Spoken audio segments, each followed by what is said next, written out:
నమస్తే welcome to Dhoota media special story. ప్రవచనకర్తగా లక్షలాది మంది ప్రజలను ఇన్స్పైర్ చేస్తూ వస్తున్నారు.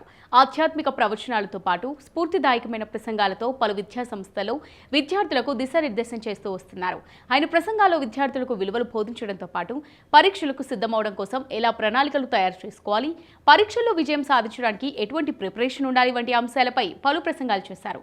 ఇప్పుడు అధికారికంగా ప్రభుత్వ సలహాదారుగా చాగంటి కోటేశ్వరరావు నియమితులు కావడంతో రేపటి తరానికి మరింత ప్రకాశవంతమైన జీవనశైలి అలవాటు చేసుకునే దిశలో ప్రభుత్వం పెద్ద అడుగు వేసినట్టు భావించవచ్చు. ఆయన గురించి నేటి ప్రత్యేక కథనంలో తెలుసుకుందాం. చాగంటి కోటేశ్వరరావు ఆంధ్రప్రదేశ్లోని ఏలూరు జిల్లా ఏలూరులో చాగంటి సుందర శివరావు, చాగంటి సుశీలమ్మ దంపతులకు 1959 జూలై 14న జన్మించారు. ఆయన తండ్రి హిందూ ధర్మాన్ని అనుసరించేవారు.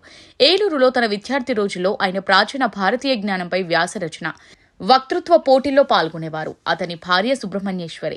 ఆమె వ్యవసాయ శాఖలో ఉద్యోగం చేస్తున్నారు. చాగంటి దంపతులకు ఇద్దరు పిల్లలు, షణ్ముఖ్ చరణ్, నాగవల్లి ఉన్నారు. ఇద్దరు ఇంజనీరింగ్ గ్రాడ్యుయేట్లు. ఆయన కాకినాడలోని ఫుడ్ కార్పొరేషన్ ఆఫ్ ఇండియాలో పనిచేశారు. ఆగస్టు 2018లో ఆయన పదవీ విరమణ చేశారు. చాగంటి కోటేశ్వరరావు భాగవతం, రామాయణం, మహాభారతంతో పాటుగా వివిధ పురాణాల నుంచి రకరకాల హిందూ ఇతిహాసాలపై క్రమం తప్పకుండా మతపరమైన ఉపన్యాసాలు ఇస్తూ వస్తున్నారు. ఇవి వివిధ రేడియో, టీవీ ఛానల్లో ప్రసారమవుతున్నాయి. కొన్ని భక్తి టీవీ ఛానల్స్ లో ఆయన ప్రసంగాలను ప్రత్యేక ప్రసారం చేస్తాయి. ఆయన తన ప్రయాణ ఖర్చులు తప్ప ఉపన్యాసాన్ని అందించినందుకు ఎటువంటి పారితోషికాన్ని తీసుకోరు. కాకినాడలో స్థిరపడిన ఆయన అక్కడ గోశాల నిర్వహిస్తున్నారు. ఆయన ఉపన్యాసాల కోసం వేరే ప్రాంతాలకు వెళ్లినప్పుడు తప్ప నిత్యం గోశాలలో గోవులకు సేవ చేస్తూ ఉంటారు. అక్కడే ఆయన ఆధ్యాత్మిక ప్రసంగాలు ఇస్తూ ఉంటారు.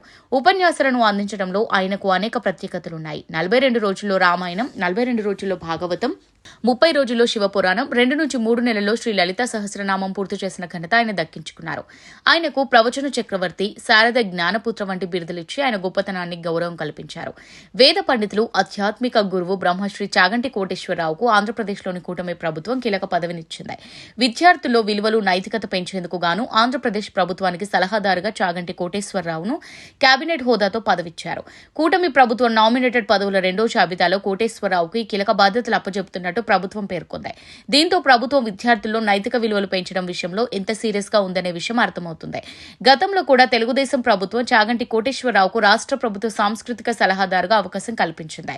2014లో టీడీపీ ప్రభుత్వం ఏర్పడిన తర్వాత 2016లో చాగంటి ఈ పదవి ఇచ్చారు.